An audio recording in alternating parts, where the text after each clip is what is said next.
Manon, t'es prête pour dimanche? T'en sais combien? 4. Et toi?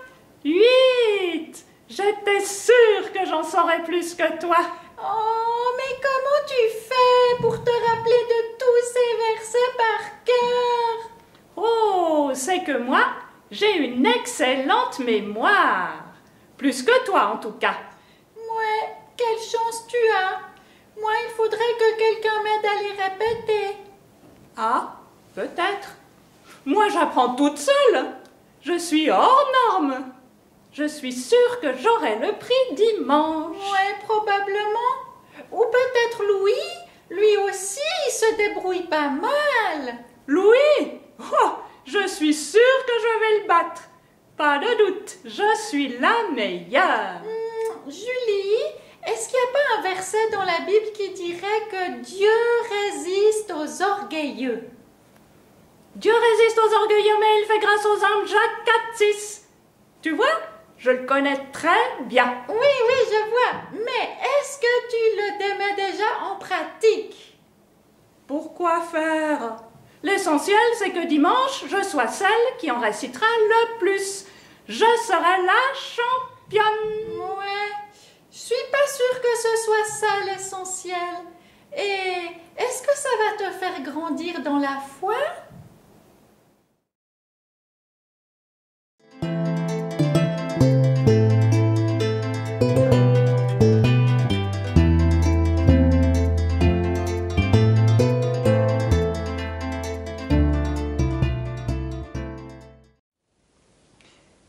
Paul et Barnabas ont terminé leur séjour sur l'île de Chypre et ils sont tout prêts à poursuivre leur aventure. Ils sont pleins de courage parce qu'ils se sont rendus compte à quel point les gens avaient besoin d'entendre la parole de Dieu, parce que c'était ça qui ensuite allait les aider à grandir dans leur foi, dans leur connaissance de Dieu. Mais Jean-Marc, qui les avait accompagnés jusque-là, lui leur dit non, moi je ne peux pas continuer, je préfère retourner à Jérusalem. Paul et Barnabas comprennent. C'est vrai que Jean-Marc connaît un peu moins la parole de Dieu qu'eux. Il a encore besoin de grandir. Et certainement qu'à Jérusalem, il va continuer à lire la parole de Dieu. Et la Bible nous dit d'ailleurs que plus tard, il va de nouveau rejoindre Paul dans ses voyages et être d'une grande aide pour lui. Il faut juste que chaque chose se fasse en son temps. Chacun passe les étapes. Et c'est normal, Dieu le comprend parfaitement. Paul et Barnabas, eux, poursuivent leur voyage et ils arrivent à Antioche de Pisidie. Et là, ils vont dans la synagogue, l'église des Juifs. C'est par là qu'ils veulent commencer, parce que Dieu s'est adressé en tout premier au peuple d'Israël.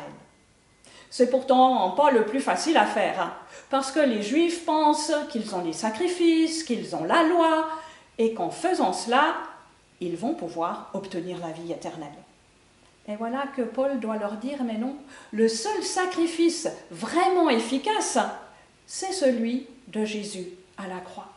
C'est là qu'on peut être délivré du péché. Alors, les Juifs sont un peu réticents, mais la Bible nous dit que par contre, il y a d'autres personnes qui entendent ce que Paul dit et qui sont convaincus.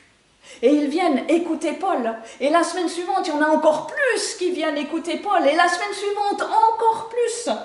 Au point que la Bible nous dit, les Juifs finissent par être jaloux du succès de Paul. Ils aimeraient bien le faire taire, mais voilà, Paul, lui, continue à annoncer la vérité. Alors il ne voit qu'une seule solution. Il décide de chasser Paul et Barnabas de leur ville. Comme ça, ils n'auront plus à les entendre. Paul et Barnabas vont devoir partir, mais la Bible nous dit que ceux qui sont devenus chrétiens dans la ville, eux, ils sont remplis de joie. Pas parce que Paul et Barnabas doivent partir, mais parce qu'ils ont compris qu'ils avaient la vérité dans la parole de Dieu et qu'avec la parole de Dieu, ils allaient pouvoir grandir, faire des progrès. Paul et Barnabas, eux, arrivent à Icône. Et de nouveau, ils se rendent dans la synagogue, dans l'église des Juifs. Mais là, une fois de plus, les Juifs s'opposent tout de suite à Paul en disant « Mais non, c'est pas possible, c'est pas vrai ce que tu nous dis ». Mais Paul continue à parler. Et si on ne l'écoute pas dans la synagogue, eh bien il va parler dans la ville. Et alors que se passe-t-il? La Bible nous dit que la ville est complètement divisée. On a les anti-Paul qui pensent que c'est les sacrifices et c'est la loi qui peut sauver, et les pro-Paul qui, eux, ont compris que le seul sauveur, c'était Jésus, et qu'il était important de croire à la parole de Dieu pour grandir avec lui.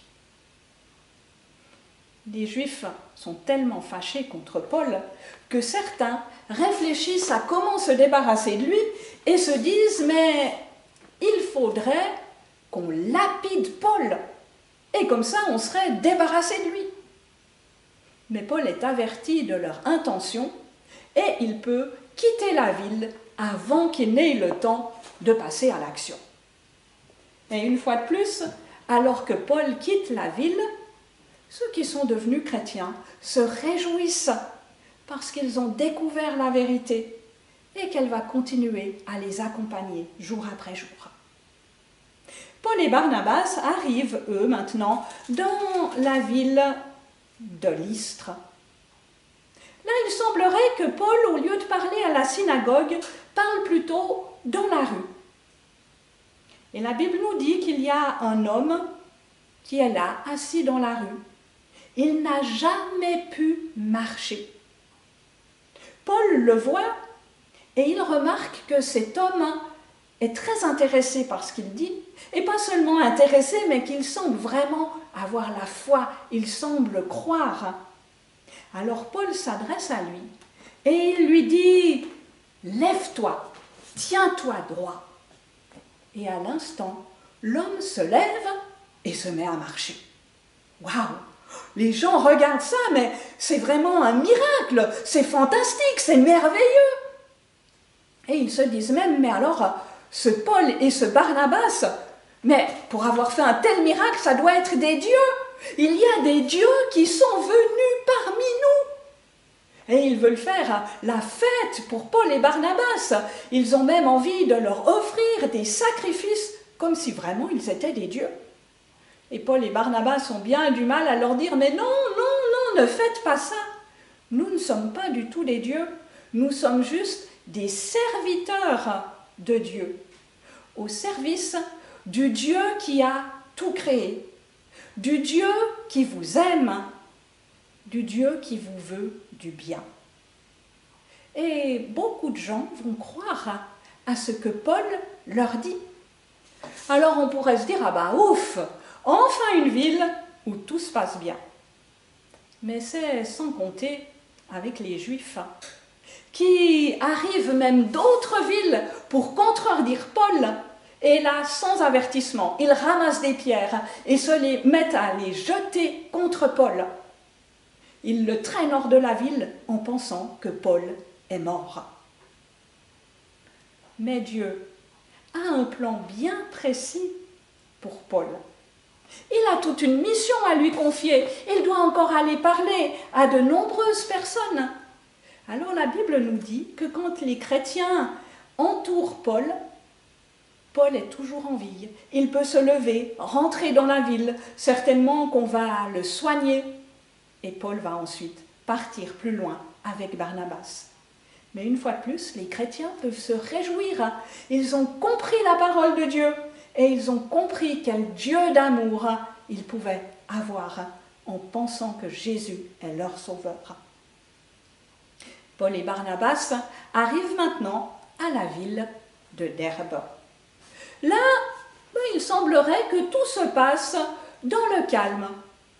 Paul et Barnabas peuvent évangéliser, c'est-à-dire annoncer que Jésus est le sauveur, et ils peuvent enseigner les nouveaux chrétiens et vraiment leur dire, mais vous savez, c'est important de connaître la parole de Dieu, mais aussi de la mettre en pratique.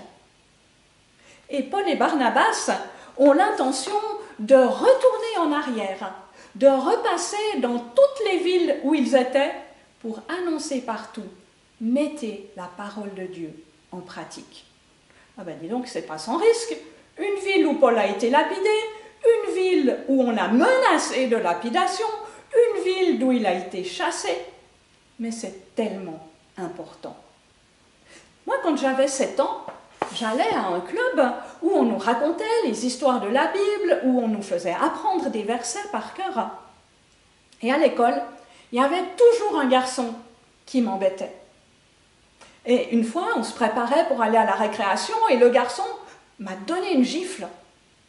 Et je me suis rappelée d'un verset appris au club qui disait « Si quelqu'un te donne une gifle sur la joue droite, tends-lui l'autre. » Alors je dois t'avouer, j'ai pas tendu l'autre joue. Mais au lieu de me venger et de lui donner un coup de pied, je suis restée calme. J'ai continué à me préparer. Et le garçon était là, en face de moi, en disant « Mais je lui ai donné une gifle et elle ne fait rien. » Et à la récréation, il disait aux autres « Mais je lui ai donné une gifle, elle n'a rien fait. » Et à partir de ce jour-là, il a arrêté de m'embêter. Parce que j'avais pu apprendre des versets de la parole de Dieu. Dieu me les a rappelés au bon moment et j'ai pu le mettre en pratique. Et Dieu a pu ainsi agir et venir à mon aide. Alors, Paul et Barnabas retrouvent les chrétiens. Oh, cette fois, ils ne vont pas dans les synagogues, ils vont directement vers les chrétiens dont ils ont fait la connaissance avant. Et ils les encouragent. La Bible nous dit qu'ils vont nommer des responsables pour chaque église, qu'ils vont prier pour tous les chrétiens et leur dire « Mais soyez courageux, continuez à étudier la parole de Dieu et vous verrez, vous ferez de plus en plus de progrès dans votre vie avec Dieu. » Et une fois qu'ils ont repassé dans toutes ces villes, eh bien Paul et Barnabas se disent « Mais on va retourner à Antioche, la toute première église dans laquelle on était. Cette église qui nous a envoyés pour ce voyage. » Ça fait maintenant 2 ans que Paul et Barnabas voyagent. Ils ont parcouru à peu près 2200 kilomètres. Ils ont pu raconter la parole de Dieu à de nombreuses personnes, encourager de nombreux chrétiens. Et ils se disent certainement, mais ceux de l'église d'Antioche qui nous ont envoyés, ils ont sûrement prié pour nous, pour que Dieu nous protège, pour que Dieu nous guide. Et maintenant, il faut qu'on aille leur raconter tout ce qui s'est passé, tout ce que Dieu a fait pour nous. Si tu es un enfant de Dieu, tu peux aussi prier pour les autres chrétiens et tu peux surtout passer du temps à étudier la parole de Dieu et à grandir ainsi de plus en plus dans ta foi, à devenir de plus en plus courageux. Et tu pourras suivre l'exemple de Paul et Barnabas.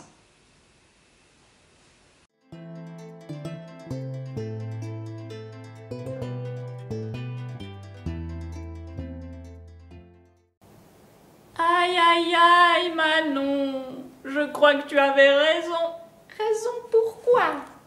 Quand tu dis que les versets, il ne faut pas juste les réciter si on veut progresser. Ah oui, si on veut grandir avec Dieu, eh ben, il faut apprendre à le connaître et puis savoir ce qui lui plaît. C'est vrai. Dis Manon, tu veux que je t'aide à répéter? Oh, ben oui, ça ce serait super chouette. Et puis, tout à coup, ça me fait penser à un chant. Lequel? Tu sais, celui qui dit que la parole, c'est comme une boussole qui nous met sur le bon chemin. Et je suis sur le bon chemin en me vantant moins et en t'aidant, c'est ça? Ouais, je pense que c'est ça. Alors, allez, on le chante. On le chante.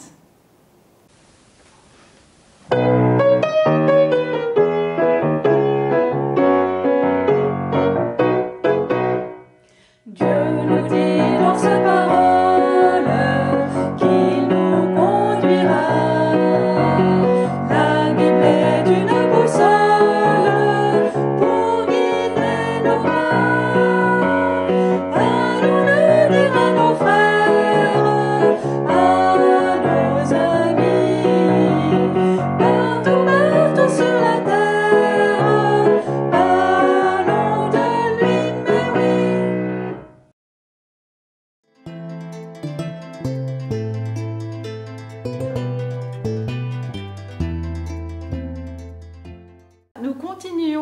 l'étude de ce verset d'Apocalypse, il a fait de nous des sacrificateurs au service de Dieu son Père.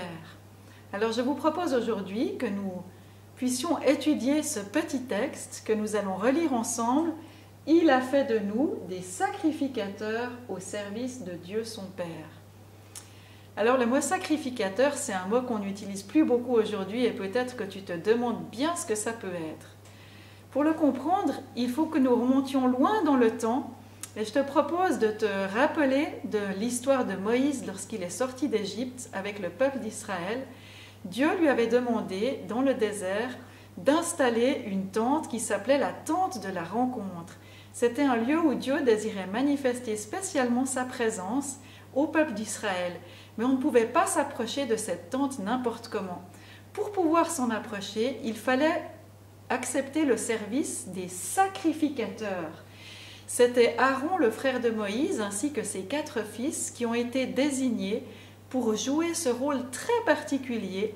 Ils avaient été choisis par Dieu, mis à part pour ce service. Donc le sacrificateur, à cette époque, avait un rôle important.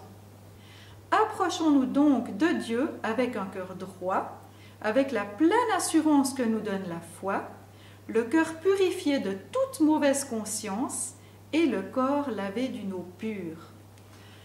Ce texte nous dit donc qu'à notre tour, nous pouvons bénéficier de la liberté qu'avaient les sacrificateurs à cette époque de s'approcher de Dieu, d'entrer dans la présence de Dieu, ce qui n'était pas autorisé aux simples membres du peuple. Juste un peu avant de monter sur la croix, Jésus a prié son Père dans le jardin de Gethsémani. En fait, ce que Jésus demandait à Dieu, son Père, c'était que les hommes qui témoigneraient de lui par la suite lui soient entièrement consacrés, c'est-à-dire qu'ils soient prêts à lui donner toute leur vie, que ce soit leurs actions, que ce soit leur temps, que ce soit leur métier, qu'ils soient prêts à mettre toute leur force au service de Dieu. Pourquoi ? Parce que Jésus lui-même allait le faire pour eux en donnant sa vie sur la croix. Et donc, une des choses que Dieu attend des sacrificateurs qui sont au service de Dieu, c'est que ces sacrificateurs soient entièrement dévoués à sa cause, qu'ils lui offrent leur vie. C'est ce que dit aussi Romains 12, que nous soyons prêts à offrir nos corps comme un sacrifice vivant, c'est-à-dire offrir nos mains, nos pieds pour servir Dieu, que nous soyons prêts aussi à offrir notre esprit, notre cœur, que nous sachions choisir ce qui est pur, ce qui est saint, ce qui est vrai, et nous détourner des choses vaines et des choses qui déplaisent à Dieu, pour nous consacrer entièrement à lui, c'est-à-dire pour le servir d'une manière inconditionnelle et entière et intègre. Et puis il y a une deuxième chose aussi que Dieu attend, et nous allons lire un texte